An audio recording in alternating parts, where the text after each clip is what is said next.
Eu queria antes passar um vídeo para vocês que eu achei super interessante, tem tudo a ver com aquilo que eu estou falando. Se eu tivesse que escolher um tema hoje, se tivesse, eu sei que vocês melhoram o tema, mas mulheres que confiam a Deus os seus filhos, ou mulheres que confiam a Deus o destino dos seus filhos.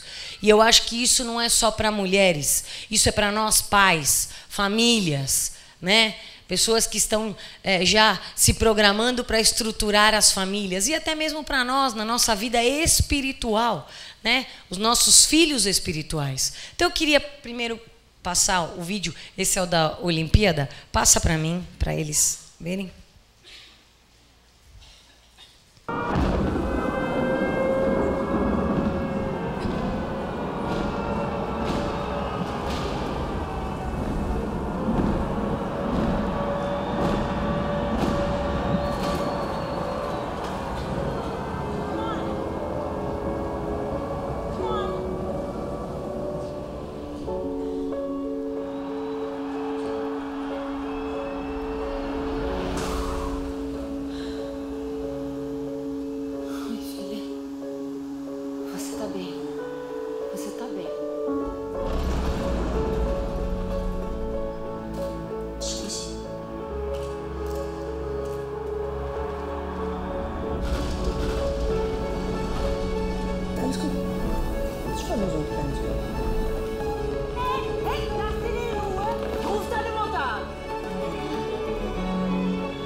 Gatinha, tu tá indo pra onde? Tu tá indo pra onde? 大赛马上要临近了，我不受得很热，儿子，你行的啊，你可以的，孩子。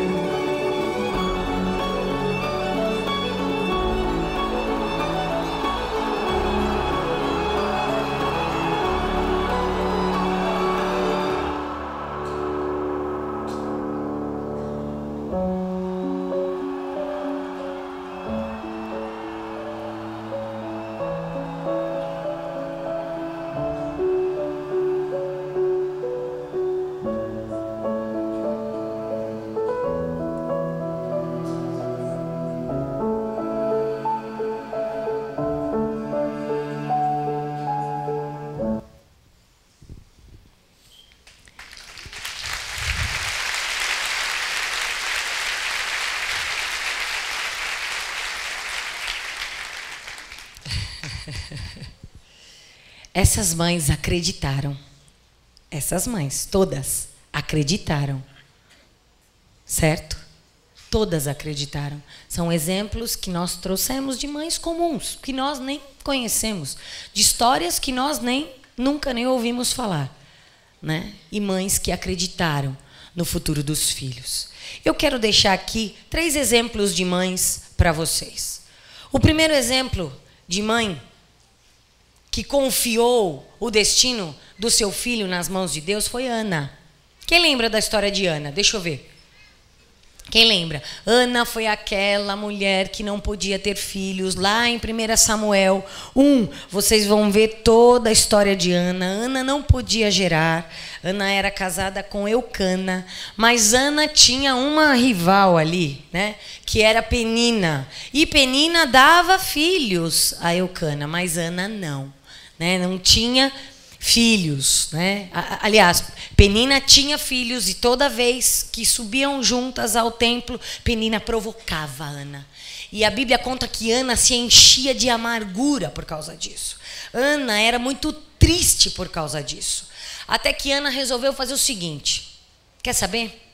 Eu vou subir ao templo hoje. E o meu objetivo maior, eu estou resumindo a história, porque nós vamos contar várias histórias aqui. O meu objetivo maior é pedir ao Senhor o quê? Um filho. E a Bíblia conta que ela foi considerada embriagada. De tal foi o desespero de Ana, eu penso, ali no templo, desesperada, no canto, orando e clamando e pedindo: Senhor, tem misericórdia de mim. Eu quero um filho. Quantas vezes você já fez uma oração assim de desespero? Levanta a mão, deixa eu ver. Quantas vezes? Nós já fizemos, por qualquer coisa que seja, não só pelos nossos filhos, por qualquer coisa que seja. Nós, quando temos aquilo no nosso coração queimando, e para ela era o maior sonho da vida dela, era ter um filho, era poder gerar. E Eucana dizia assim para ela, mas eu não te basto? Não vale? Eu não te basto? E ela no coração entendia que não. Ela queria ser mãe, ela queria gerar, ela queria ter esse privilégio, né, de gerar. No seu coração, essa gravidez, essa gestação já estava aqui. Mas isso não acontecia. E era um desespero de Ana. Olha lá no versículo 10, se vocês quiserem abrir a Bíblia, em 1 Samuel 1, no versículo 10 diz assim, com a alma amargurada, chorou muito e orou ao Senhor. Mas olha só o que aconteceu. Vamos ver o verso 11. E fez um voto, dizendo, ó Senhor dos exércitos, se tu me deres atenção à humilhação da tua serva, se lembrares de mim e não te esqueceres da tua serva, mas se deres um filho, então eu o dedicarei ao Senhor por todos os dias da sua vida, e o seu cabelo e a sua barba nunca serão cortados. Ana se atreveu a fazer um combinado com Deus. Um combinado com Deus ela fez. Vocês percebem? Senhor, se tu me deres, eu o dedicarei. Ela não sabia se ela ia ser mãe de novo, se ela ia ter outro presente de novo. Era o maior sonho. E ainda pegar aquele sonho e entregar na mão do sacerdote. Será que ele ia fazer como ela? A gente, como mãe, os pais talvez não entendem muito isso, mas a gente sempre acha que nunca as pessoas vão fazer como a gente faz. Estou mentindo? Vai para a escola, ai, mas elas não vão saber que ela vai querer a água daquela temperatura. Tá vendo? Não sabiam mesmo. É assim. Nunca tem ninguém à altura para cuidar de um filho nosso. Não tem. Porque, afinal de contas, os nossos são os melhores do mundo. Ou não? Eu estou mentindo? Não.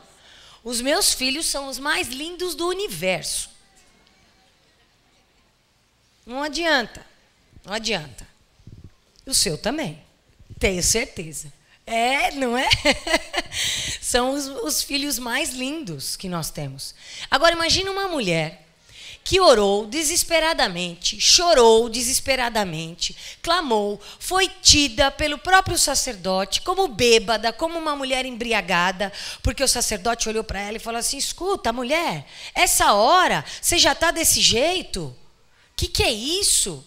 E ela dizia assim, não, meu coração está triste e amargurado, porque eu tenho um sonho. Mas ela foi falar com quem pode nos dar os sonhos. E claro, que quando ela saiu daquele momento, a Bíblia diz que o Senhor se lembrou de Ana.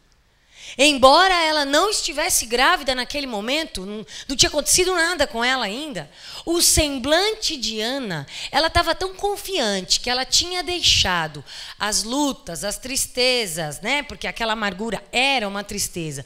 Ela tinha deixado no lugar certo, que ela saiu confiante, tranquila, na certeza de que ela receberia aquilo que ela tinha pedido. E dito e feito. A palavra nos mostra. Nasce quem? Samuel. E Samuel agora, ela cuida ali, e quando Samuel não deixa de mamar, né? Ela não amamenta mais Samuel, porque ele cresceu, ela o entrega no templo. Imagina, gente. Vocês iam ter coragem? Não, vamos pensar bem friamente. Vocês iam ter coragem? Lutou tanto, orou tanto, desejou tanto uma criança, aquele filho. Aí você fica ali 9 meses, nasce. Sabe lá se não era até a cara dela, imagina. Eu não tenho esse privilégio que meus filhos, principalmente o pequenininho, eu só emprestei a barriga, né? Eu só emprestei, porque nada meu. Mas enfim, graças a Deus, é o cara do pai. Mas já pensou? Recebe aquele nenê, põe no seu colo, era o seu maior sonho. Olha a carinha. Já pensou se fosse a cara dela? A Bíblia não fala isso. Isso aqui é um pensamento meu. Ai, meu Deus, esse é o meu filho, o meu presente. Só que ela tinha feito um voto com Deus. E assim como o Senhor honrou o voto, né? O pedido, ela também honrou a Deus. E ela então entrega. Ana agora leva Samuel ao sacerdote e diz ali, como eu prometi ao Senhor, o meu filho. E Ana não fala aqui que o coração dela ficou triste, que ela voltou chorando. Não. Diz que existia alegria no coração dela, por ela ter feito isso, por ela estar honrando ao Senhor. Entregou ali, e eu tenho certeza que Ana confiou a Deus, assim como Deus confiou Samuel a ela. Ela agora estava entregando Samuel ao Senhor, tendo a certeza que Deus faria de Samuel o que ele tinha. E o que é que ele tinha para Samuel? Samuel se tornou profeta. Profeta. Nada mais, nada menos do que Samuel é um profeta. E nós até hoje falamos da vida de Samuel. Então, Ana ousou confiar em Deus. Ela não sabia o que ele poderia ser. Ela não sabia. Ela sabia que o melhor que ela poderia fazer para ele era deixar na mão ali de Eli e, olha, está aqui o meu filho. O que esse menino poderia se tornar? Será que não passou isso pela cabeça dela? Passou, mas ela confiou. Ela começou a confiar quando ela dobrou os seus joelhos. Então, Ana, para mim, é um grande exemplo de oração. É o que nós temos que fazer na vida dos nossos filhos. Eles são frutos da nossa oração. Você ora pelo teu filho? Aquela oração assim, Senhor, abençoe meu filho, que agora ele está saindo de casa. Não é só essa oração que eu estou falando. Estou dizendo oração de choro, de dor, de dedicação. Quantos aqui tiveram partos normais? Deixa eu ver. Quantas mães tiveram partos normais? Partos normais. Quantas cesáreas? Deixa eu ver aqui as cesáreas. Sempre as cesáreas ganham. De uma forma ou de outra, principalmente o parto normal, a gente sente um pouquinho mais de dor. Mas é engraçado, gente, que eu não me lembro mais dessa dor. Eu estou mentindo? Quem teve parto normal concorda comigo? Eu não lembro. A hora que colocou o nenê aqui, acabou. Não tem dor nenhuma. Por mim, saí andando tranquila. Tranquila. E a cesárea? Hoje em dia a cesárea também é tão super boa, né? O meu último também foi. E eu lembro que quando colocou ali, a cesárea é uma sensação diferente, porque você sente eles mexendo o nenê dentro de você e aquela criança querendo sair, né? Bom, gente, ser mãe é uma coisa de outro mundo. E os nossos filhos do coração? Nós choramos por eles, nós sentimos, nós esperamos. E quando vem e entregam nos nossos braços uma criança, a gente, na hora, parece que veste a capa de mãe, não é? Então, se tem a dor, a gente esquece. Se ficou mais gordinha, eu estava me sentindo linda, eu lembro. Parecia que eu tinha vestido a capa e que eu sabia tudo, embora eles não tivessem vindo com o manual. O manual está aqui. Esse é o meu manual. Todas as vezes que eu tenho lutas, dificuldades, angústias, é isso aqui que eu vou. E quando eu tenho que tratar com eles e discipliná-los, é a palavra. E eu digo para eles, não sou eu que estou falando. É a palavra de Deus que diz. É o livro absoluto. Então, recua. Então, Ana foi um exemplo de uma mãe que orou. Se você está anotando aí, uma mãe que orou. Ela dedicou na oração. A dor de Ana foi na oração. Ali ela sentiu, ali ela entregou, ali ela confiou. E Samuel se tornou quem nós sabemos que se tornou? Profeta das nações, um homem de Deus. O segundo exemplo é Joquebede. Quem foi Joquebede mesmo? Mãe de Moisés. Como é que foi a história de Moisés? Vamos olhar lá em Êxodo. Êxodo, capítulo 1 e 2. Deixa a sua Bíblia aberta aí. Principalmente no capítulo 2, o versículo de 1 a 10. Né? Então, como é que é a história de Joquebede, de Moisés? Joquebede vivia numa época terrível. Terrível. Por quê? Porque o povo hebreu estava sendo perseguido. Faraó não queria que eles se multiplicassem. E segundo as escrituras, as hebreias eram férteis e elas se multiplicavam mais rápido que as egípcias. Então Faraó começou, olha, chama as 2 parteiras aí dos hebreus. E chamaram as 2 parteiras e ele disse assim para elas, olha, é o seguinte, cada vez que você for fazer o parto de uma mulher hebreia e for um menino, você dá um jeito de matar. Não pode, eles não podem viver. Se for menina, tudo bem. Menino, não. Foi essa a ordem. E as 2 parteiras, óbvio, foram embora chocadas com isso. De jeito nenhum que nós não vamos fazer isso. E claro, elas faziam vista grossa, e continuou o povo crescendo e multiplicando. E aí, então, o Faraó chama as 2 de novo e elas disseram assim, sabe o que acontece? É que elas têm um parto muito rápido. Quando a gente chega lá, já nasceu. Não dá nem para saber se é menino ou menina, porque já foi. Não dá nem tempo de chamar a gente. Aí o Faraó, então, disse assim, ah, é? Tá muito rápido? Então tá bom. Então agora a ordem é o seguinte, todo menino que nascer, eu quero que seja lançado no rio Nilo. Porque é um rio muito famoso por causa dos jacarés. Deus me livre. Imagina. Pôr o pé, o pé que seja, né? Vai ser lançado lá.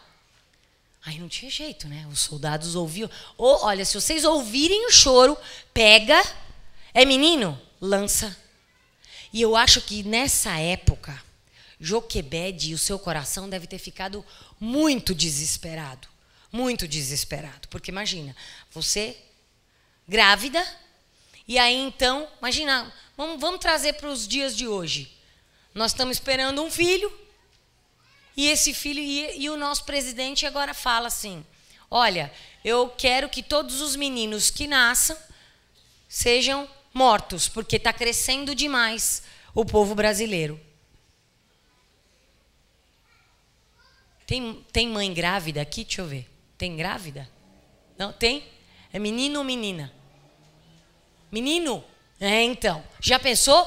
Como é que ficaria seu coração? Desesperada, é óbvio. E agora? Eu vou fugir, eu vou embora desse país, eu vou fazer alguma coisa, eu vou buscar uma estratégia. Eu preciso saber o que é que Deus... Como é que eu vou fazer? E naquela época não tinha ultrassom.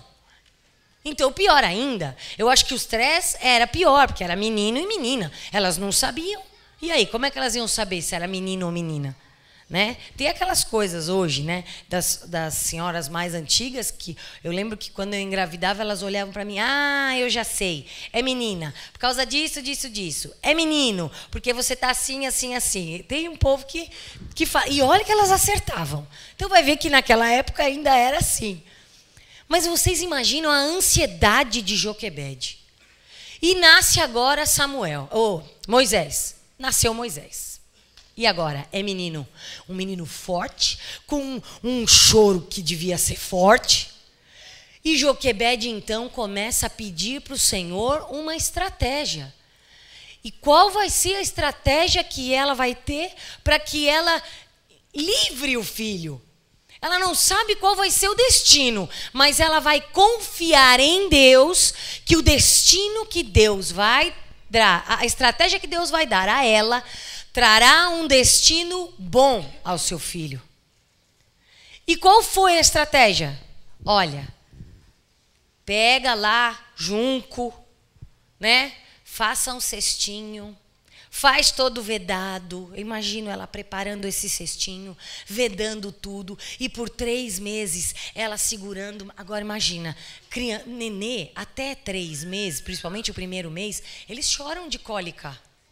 Foi isso que eu fiquei pensando quando eu estava lendo. Eu falei, meu Deus do céu. Eles choram de cólica. E se o soldado ouvisse o choro? E aí? Ia querer entrar na casa para saber? E aí? Imagina o estresse dela, né? Ali... amamentava e acho que escondia a criança. Amamentava e escondia, né? Para que ninguém soubesse, para que ninguém visse. E preparando. E a estratégia que o Senhor deu foi, faz o cestinho. Você vai pôr o seu filho ali e coloca lá no rio quando a princesa for banhar-se. Porque ela vai ver. A filha de Faraó vai ver. E vamos ver o que vai acontecer. É só até aí. E foi exatamente isso que Joquebede fez. Ela pôs Moisés ali, colocou, e quando a rainha, e mandou Miriam, que era irmã de Moisés, olha Miriam, você fica lá escondida. Quando você vê que a princesa foi banhar, foi tomar o seu banho lá no rio e tal, você me avisa que nós vamos colocar o cestinho. E elas fizeram isso. A princesa estava lá tomando banho, daqui a pouco ela ouve um choro. Um choro. Agora, gente, imagina o desespero também de Joquebede de colocar no cestinho e qualquer ondinha, esse cesto virar. Pensa. Mas a confiança de Joquebede era tão grande na certeza de que Deus estava cuidando daquela criança e do destino daquela criança. Ela estava tranquila. Até que o nenê chorou. E a princesa, então, viu aquele nenê. E olha lá, vamos ler. Vamos ler o que diz lá, em Êxodo 2.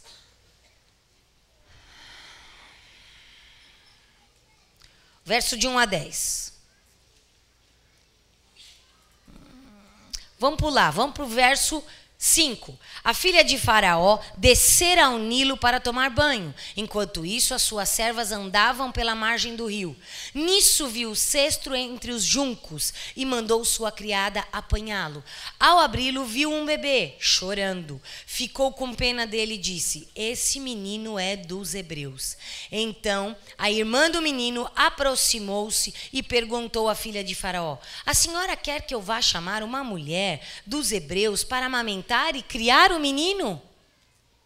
Olha o plano aí. Quero, respondeu ela. E a moça foi chamar a mãe do menino. Então a filha de Faraó disse à mulher, leve este menino e amamente-o para mim, e eu pagarei você por isso. A mulher levou o menino e o amamentou. Olha agora o que Deus faz. Essa parte do plano ninguém sabia que ia ter. Olha o que Deus faz com o destino desta criança.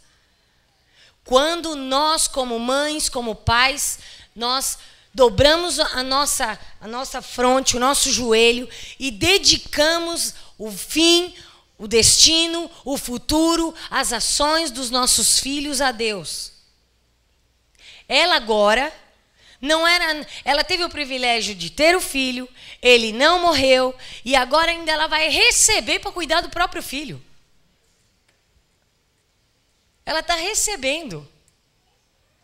E aqui entra o papel fundamental de Joquebede, porque Joquebede criou Moisés no meio dos hebreus. Então, ela ensinou as verdades de Deus para ele.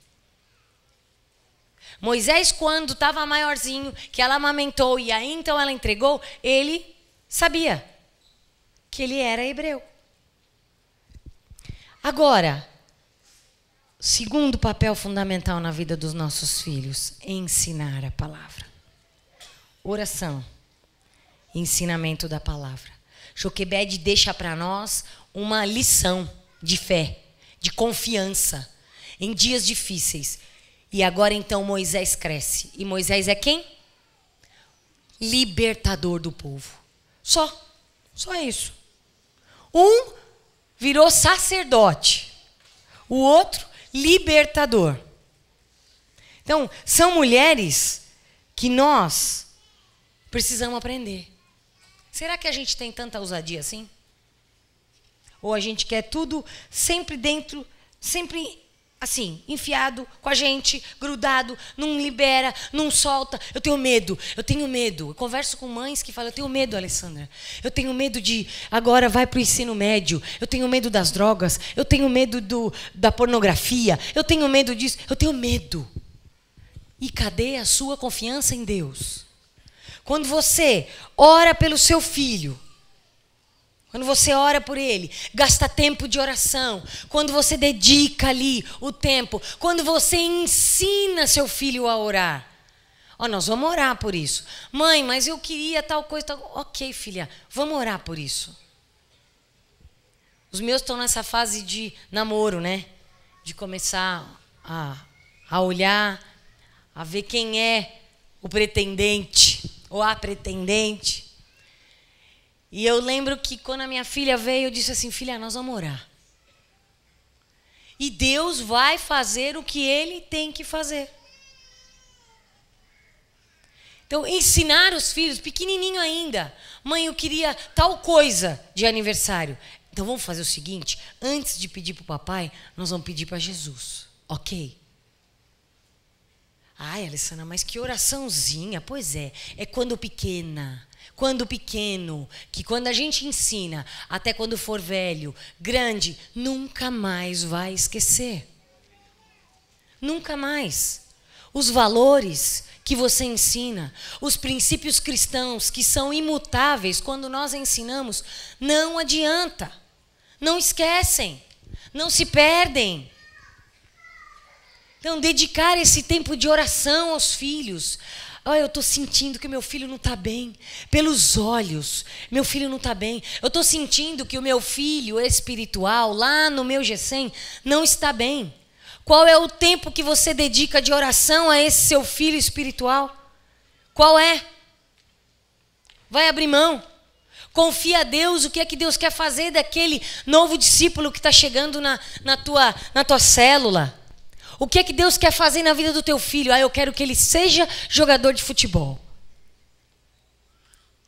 Eu vou contar um fato para vocês. O meu filho sempre jogou, ele sempre foi muito, meu filho mais velho sempre foi muito alto, né? Então, para entrar na escolinha de futebol, tinha que ter 5 anos. E ele tinha 3. E ele só falava em bola, e jogar bola, e jogar bola. A vida dele era bola. Tudo era jogar bola. Ele não gostava. As festas não podia ter esses bichinhos, esses temas. O tema dele era futebol, só.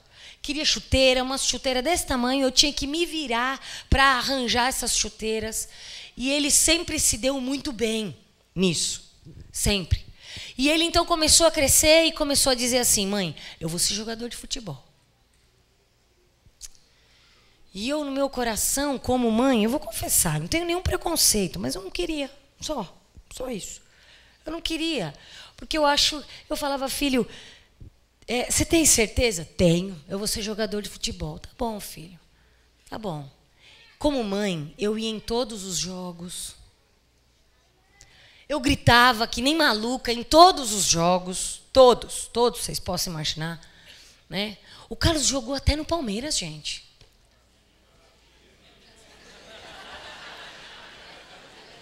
Foi fim de carreira, coitado. Foi ali que tudo, porque ele estava no Corinthians. Estava no Corinthians. Eu brincando. Eu brinco com o pastor Osmar e ele sabe que eu posso. Mas ele jogava, disputou o Campeonato Paulista e eu comecei a ver que a coisa estava ficando séria. E eu comecei a debater com Deus. Eu falei, Senhor, mas é isso mesmo? 11, 12, 13. E ele não tirava isso da cabeça. E eu falava, meu Deus do céu. E aí então eu comecei a dizer assim, tá bom, filho, é isso que você quer? Eu tô com você. Eu vou com você, eu te acompanho. Ele, tá bom, mãe, só que ele foi ficando grande, né? E aí ele falava assim, tá bom, mãe, você vai, mas você não grita. Nenhuma mãe grita. Tá bom, eu não vou gritar, eu me comporto. Só que aí tomou falta. Quem foi a primeira a entrar no campo? Óbvio, eu. Meu Deus do céu, machucou, não tinha acontecido nada. E ele, sai daqui, mãe, sai daqui, mãe. Era grande. O ímpeto de mãe foi muito mais rápido do que o do técnico, que estava demorando demais para ir ver o que tinha acontecido. Né? E eu comecei a orar com ele. Eu falei, tá bom, filho, é isso que você quer para a sua vida? Então tá bom. Então que você seja o melhor jogador, mas que você use isso para alcançar pessoas para Jesus. Porque a sua vida nada mais é do que nascer para alcançar pessoas para Jesus. Para ser uma bênção, para fazer a diferença. Então você vai ser diferente. Quando no meu coração eu decidi que estava tudo certo, que ele seria jogador, ele foi chamado para fazer uma peneira lá, que é peneira que fala, que vai fazer o teste para tocar, para passar a fase lá. Não é mais pequenininho lá, então era outra fase. Não entendo nada, gente, nada, só berrava. Não sabia nem regra. E nesse dia, ele estava firme e forte e eu falei, bom, eu vou levá-lo. Nesse dia eu não pude ir junto, eu tinha que deixar no ônibus que ia levar. Era na Portuguesa. E quando eu fui pegar ele em casa, ele estava com 40 graus de febre. Febre. A garganta fechada. E ele estava bem um dia antes. A garganta fechada. Uma febre alta, absurda. Ele não pôde fazer o teste. Ele perdeu o teste. E dali em diante, ele continuou jogando, ele não falou nada. Eu falei, meu Deus, vai me responsabilizar. Porque eu falava, filho, como é que você vai fazer o teste? Ele não se aguentava de pé. E ele falou assim, passou um tempo, continuou jogando. Ele olhou para mim e falou, mãe, eu já sei, eu não vou jogar bola não. É mesmo, filho? Puxa, mas você joga tão bem. Agora que eu estava feliz, né? Eu estava começando a entender as regras, o time, quem era quem, o que era o quê, né? Não, mãe, eu gosto de jogar, vou continuar jogando. E quando ele fez 16 para 17 anos, ele decidiu que ele queria fazer direito. Hoje ele está na universidade, fazendo direito, feliz, joga bola de vez em quando. Aí hoje ele fala para mim, mãe, você acredita que eu fiquei perneta? Eu não estou jogando bem como eu jogava. E no meu coração eu penso, graças a Deus. Deus fez o que deveria fazer. Não que um lugar seja melhor do que o outro, mas eu queria que aonde ele estivesse fosse o lugar, o centro da vontade de Deus para ele. Quando a gente confia, quando a gente entrega, quando a gente descansa, sabendo que Deus vai adiante, vai abrir os caminhos e vai mostrar qual é o destino na vida dos nossos filhos, não tem voz do inferno nenhuma que diga, você não vai, não consegue, não pode, é porta fechada. Não existe, porque é Ele que vai fazer. Então, mãe, se você hoje aqui está com o coração apertado, contei um exemplo super bobo, simples, mas se você está com o coração apertado, na incerteza, o que é que Deus tem para o meu filho? Ele está fora, ele está dentro do centro da vontade de Deus? Confie, porque todos os seus filhos serão ensinados do Senhor e grande será a paz na tua casa. Essa é a promessa de Deus para você nessa manhã. Não é só minha, é para você.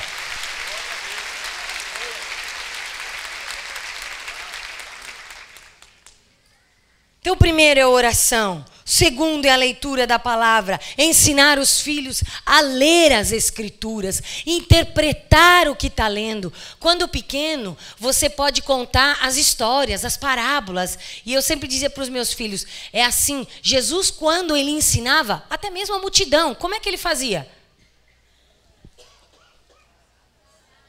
Histórias, parábolas. Porque criança ama história. Eu contei 2 histórias aqui e eu observei que vocês não piscavam. Nós gostamos de histórias. Quando nós vimos aquele vídeo que eu coloquei no começo, são pequenas histórias que nos tocam, chamam a nossa atenção. Histórias de mães que às vezes nem sabem o futuro, se o filho vai ser campeão ou não. Mas ela sabe que ela está entregando, ela é suporte, ela é aquela que vai estar ali. Um está lá do outro lado, eu estou aqui, mas eu estou intercedendo pelo meu filho. Eu tenho certeza que aquilo que eu ensinei para o meu filho, na idade adulta ele vai mostrar. E vocês vão perceber, quem tem filho agora, adolescente, já jovem, adulto, você percebe que coisas que você ensinou, verdades que você deixou, agora eles estão dando frutos. Pequenos frutos. Isso é muito importante. Muito importante. Ver os resultados, ver crescer em maturidade. Quando a minha filha começou a namorar, eu disse, a gente não sabe, namoro eu digo que é um tiro no escuro. Porque a gente não sabe. Não sabe se esse sentimento vai amadurecer ou não. Se é isso, se é esse. E ela dizia assim, mãe, como é que eu tenho certeza que eu tenho que continuar? Como é que eu tenho certeza? E eu falei, meu Deus do céu, dá estratégia para explicar para ela. Para que ela veja. E eu sempre orando por aquele relacionamento. Eu não queria que ela ficasse ferida. Mas as feridas fazem com que a gente cresça. As feridas fazem com que a gente cresça. Todas. Lembra da propaganda do Omo? Não há crescimento sem mancha? Lembra? Lembra? Criancinha se sujando e aí ela aprende. Exatamente isso. E isso é conosco também. Quantas vezes nós caímos? Eu não acredito que eu fiz isso. Quantas vezes nós estamos vivendo lutas, dificuldades. Eu atendi uma pessoa, Alessandra, eu atrasei minha vida em 10 anos. Não, você não atrasou. Fica tranquilo. Você deu um passo para a vitória. Descansa. E é assim também com os nossos filhos. E quando eu percebi que ela estava observando que talvez não fosse aquilo que Deus tinha sonhado para ela, eu disse assim, filha, a Bíblia diz assim, que os planos que Ele tem para nós são planos de paz e não de mal, para nos dar o fim que nós desejamos. Se aí não tem paz, para. Deus tem algo diferente para você, para ele. Enfim. E foi assim. E ela então, no coração, ela disse, mãe, é isso. Não é. Eu vou encerrar aqui. Eu estou tranquila, firme, forte. Mas no meu coração eu fiquei pensando, caramba, tão pequena, porque é desse tamanho, né? No meu olho, ela é desse tamanho. Tão pequena para viver decepções, tristezas. Eu não queria. Eu queria ter podido dizer assim, não é. É a pessoa, não é. Mas a gente não sabe. A gente não sabe. Por isso que existe a nossa confiança em Deus, no autor da nossa vida. A Bíblia fala que antes dela ser formada, no meu ventre, Deus já conhecia, Deus já sabia o nome, Deus já sabia os dias, Deus já sabia o começo, o meio e o fim da vida dela. Quem sou eu para entrar na vida dela e dizer assim, faz isso, faz aquilo? Senhor, eu entrego nas tuas mãos o destino dos meus filhos. Eu entrego nas tuas mãos a necessidade do meu filho. Eu ensinei as verdades. O temor foi gerado no coração deles. E o terceiro ponto aqui, como mãe, que nós temos que ter, e último. O primeiro é oração. O segundo é ensino da palavra. E o terceiro é amar. Amar. E nós conhecemos uma mãe que amou sobremaneira, que foi Maria, mãe de Jesus. O amor dessa mulher, gente, eu fiquei pensando, como é que uma mulher, como um ser humano, né? Maria, recebe a notícia de que vai ser mãe do Salvador da humanidade. Não é o Salvador, assim, ali do bairro. Não é um presidente simplesmente da República, que já é um... Não. É o Salvador da humanidade. É aquele que vai mudar a história da humanidade, da nossa vida, vai nos dar uma nova chance de vida. Imagina o privilégio de uma mulher gerar uma criança com esse destino determinado. Porque ela, Maria, sabia o destino. Maria já sabia, porque quando o anjo encontrou com ela, ele disse assim: em você foi achado graça diante dos olhos de Deus. Olha, gente, me arrepia. Foi achado graça diante dos olhos de Deus. E sobre você vem o Espírito Santo, que vai ali, então, fecundar no seu ventre o Filho do Altíssimo. E ele vai ser o Salvador da humanidade. Só que ela sabia que para isso ele precisava morrer. E aí? Imagina uma mãe acompanhar o filho até a morte. E morte de cruz. Não é uma morte assim. Uma morte de cruz. Morte de cruz é muito cruel. Cruel. Porque é aquela morte que vai aos poucos. A pessoa morre de tanta dor, de perder tanto sangue. E ela acompanhou. Quem já assistiu o filme? No filme relata bem, até mais do que nas escrituras, não detalha tanto. Sempre toca que ela estava junto, sempre. Mas no filme aparece, né? Ela acompanhando tudo. Eles conseguiram retratar o papel de Maria muito bem. E ali mostra Maria exatamente assim, sofrendo, mas ela sabia. Ela amou Jesus, ela ensinou Jesus, ela cuidou de Jesus. Queridas, amar é dar limite também, sabia? É dar limite.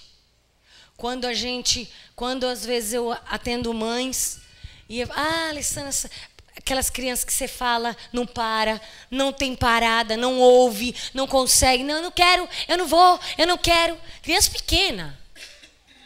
Falta de limite, falta de ouvir. Agora não é hora. Agora é sentar.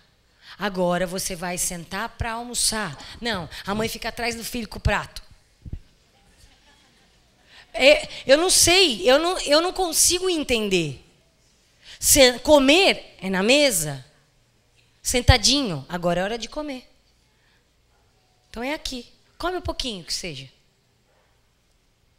Agora, imagina, gente, minha mãe. A casa era um bando. A nossa mesa era assim, todo mundo já tinha seu lugar na mesa. Tinha que sentar e comer. E eu era a pessoa mais legal para comer. Tá, meus irmãos aqui que não me deixam mentir. Eu era a pessoa mais legal para comer. Mais legal. Né? E eles sabiam como é que eu comia. Estufava minha boca. Daí eu pegava o guardanapo, jogava embaixo da mesa. Jogava embaixo da mesa. E eles sabiam, mas eles eram cúmplices, porque eles não me dedavam. Porque também eles tinham as coisas que eles não gostavam. Era bem menos do que as minhas, com certeza. Mas o Júnior, por exemplo, não comia tomate. E meu pai já sabia. E a boca dele estufava com tomate. E aí a minha mãe dizia assim, mas é porque eu sei porque que ele não gosta de tomate. Porque ele é alérgico. Também é uma mágoa, viu, gente? Uma mágoa. E eu não comia peixe, eu não comia bucho, eu não comia quiabo. Bom, enfim, para aqui a lista. E aí ele falava, mas eu, só isso que eu não como. Você é peixe. Então fazia peixe, já todo mundo ficava de olho em mim. E até hoje é uma questão de paladar, né? Tem coisas que eu aprendi a comer, que era uma questão de prova, minha filha, prova. Que criança não quer nem provar. Não é assim? Não quer nem provar. Eu não gosto porque é esquisito, eu não gosto. Prova. Porque também existe a coisa do paladar, gente. Criança tem paladar também. Você não tem? Todo mundo gosta de tudo nessa vida? Não é possível. Sempre tem uma coisa que fala, eu como, mas não... Né?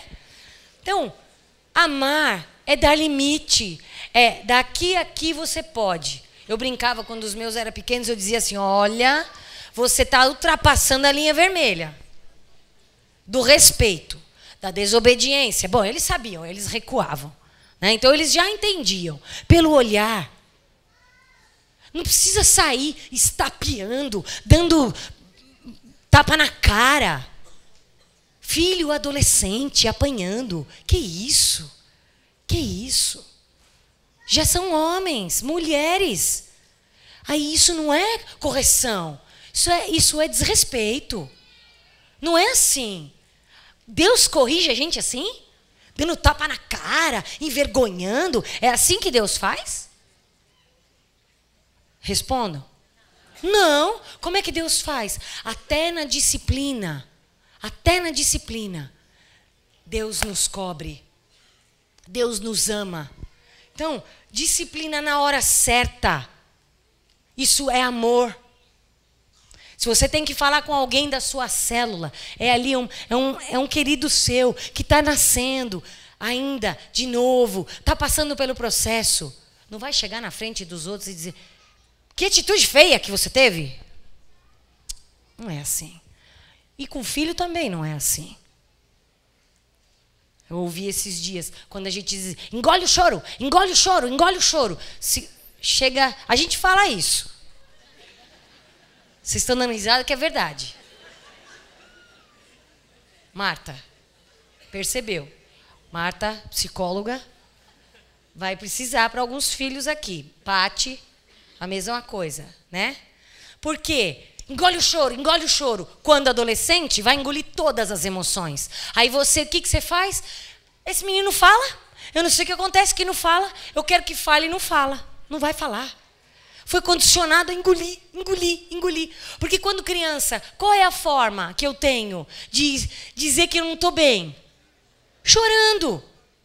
Chorando. E aí vai diante de Deus, não sabe nem chorar diante de Deus. Não sabe dizer, Senhor, meu coração está doído. Isso aqui dói. Eu me senti ofendido. Sofre. Sofre depois. E às vezes a gente faz isso com amor. Todas as vezes é com amor. Nós não temos o direito de maltratar os nossos filhos. Nós não temos esse direito. Eles são presente de Deus para nós. Quando você ganha um presente, você joga no chão, pisa em cima, é assim que você faz? Como é que você faz? E se esse presente é uma joia rara? Você vai pôr até dentro de um cofre. Não é assim? Pois é. Os nossos filhos são a maior herança que Deus podia nos deixar. Para que a gente cuidasse deles. E como é que a gente está cuidando? Nosso papel é amor e disciplina. Filho, mesmo que você tenha feito isso, mesmo que você tenha errado, filho, eu sei que você está aprendendo e que isso sirva eternamente. Eu tenho uma história para contar. Eu nem sei se eu conto. Então, é que meus filhos depois me matam. Mas eu vou contar e faz de conta que ninguém sabe, tá? Nem vocês, nem o pessoal da internet, tá tudo certo. Mas o carro do meu filho, ele é flex. O que é flex? Álcool, gasolina, só, certo? Preciso falar? Então, o que aconteceu? Ele queria, mãe, todo feliz, que agora com o dinheiro, porque ele tem o trabalhinho dele e tal, mãe, eu vou trocar o meu carro, eu também quero flex, e flex, eu tô achando que está entendendo tudo que ele está falando, e ele não está entendendo nada, porque o Carlos é a pessoa muito desligada com relação a detalhes de coisas. Ele é desligado, ele é aquele que anda 2 por hora, ele viaja. Ele é muito tranquilo, Carlos, diferente da mãe dele. Mas ele foi abastecer o carro. E disseram para ele, ô cara, esse seu carro aqui, imagina, você está gastando tudo isso. E ele é assim também. Você está gastando tudo isso com combustível? Não, não. Põe diesel.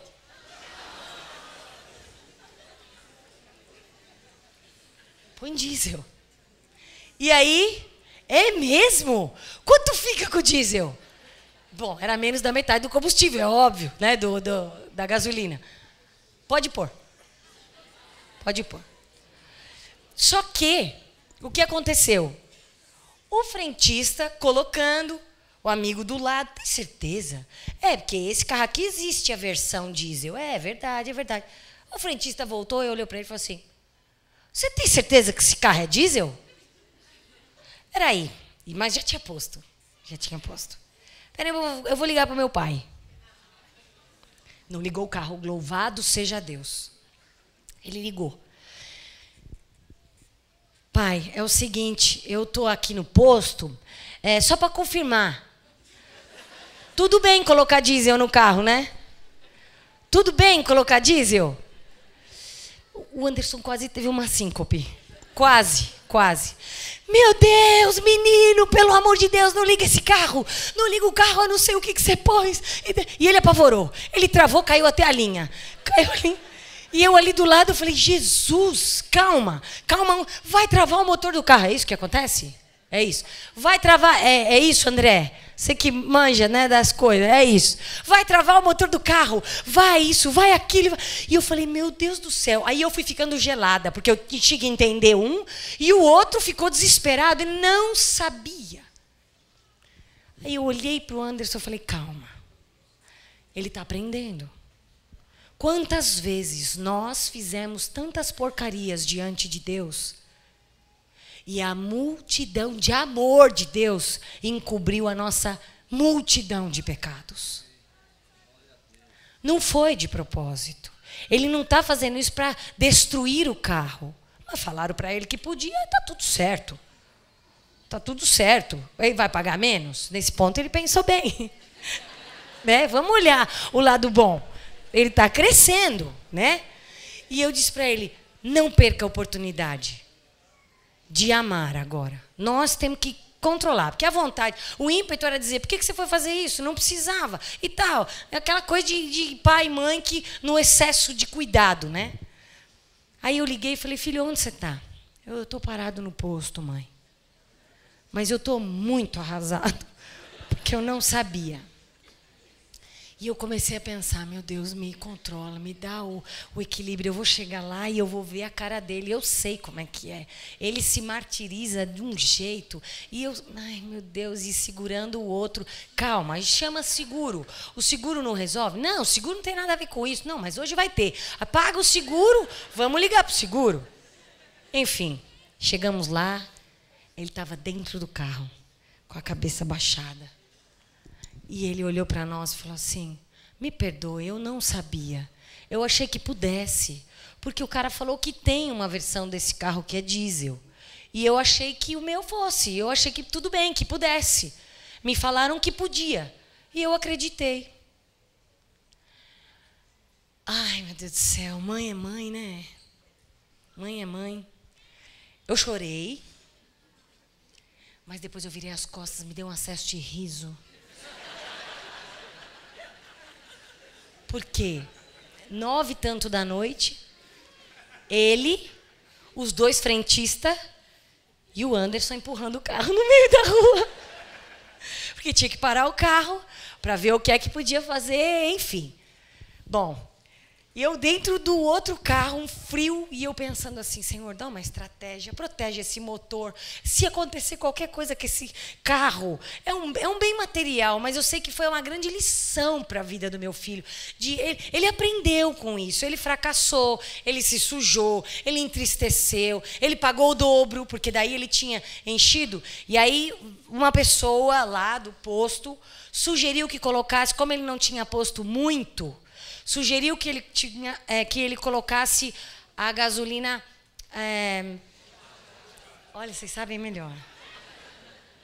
Né? colocasse a aditivada, porque com o giro do motor, como era pouco, não ia danificar e isso ia ficar soltando uma fumaça preta. Mas não ia acontecer nada. E aí ele olhou para mim e falou: mãe, sabe, o olhar era: mãe, tem esperança. O meu erro não foi de tudo pior. E eu pensei: poxa vida, Deus, nessa hora, quando a gente erra, quando a gente peca, é com esse olho de amor que Deus nos olha. E muitas vezes nós não temos esse olhar de amor. Nós vamos errar. Pouco tempo de carta. Novo de carta. Ele não é de fuçar carro, de conhecer esquema de carro. Então, para ele, não tanto faz como tanto fez. Mas ele disse assim para mim: mãe, eu posso errar qualquer coisa, mas o combustível eu sei pôr. Agora eu sei. Agora eu já sei, mãe. Nunca mais eu vou errar. Eu vou prestar atenção. É um exemplo tão bobo, né? Que a gente poderia ter perdido o dia com estresse, ficado nervoso com ele, nervoso, acabou com o passeio da família, podia ter feito tudo isso.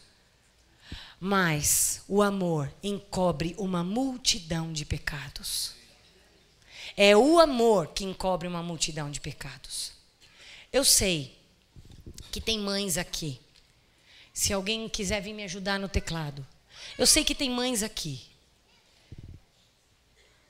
que hoje estão com o coração apertado em relação ao futuro dos filhos. Eu sei que tem pessoas aqui, não só mães, pais também, que estão tristes porque os filhos não estão nos caminhos do Senhor, não temem a Deus, ou já vieram e hoje estão desviados, não querem mais. Pais que estão sofrendo profundamente com os filhos que estão se encaminhando para as drogas, ou numa casa de detenção, pagando por um erro. Eu queria que toda a igreja ficasse em pé. Essa palavra não é só para as mães.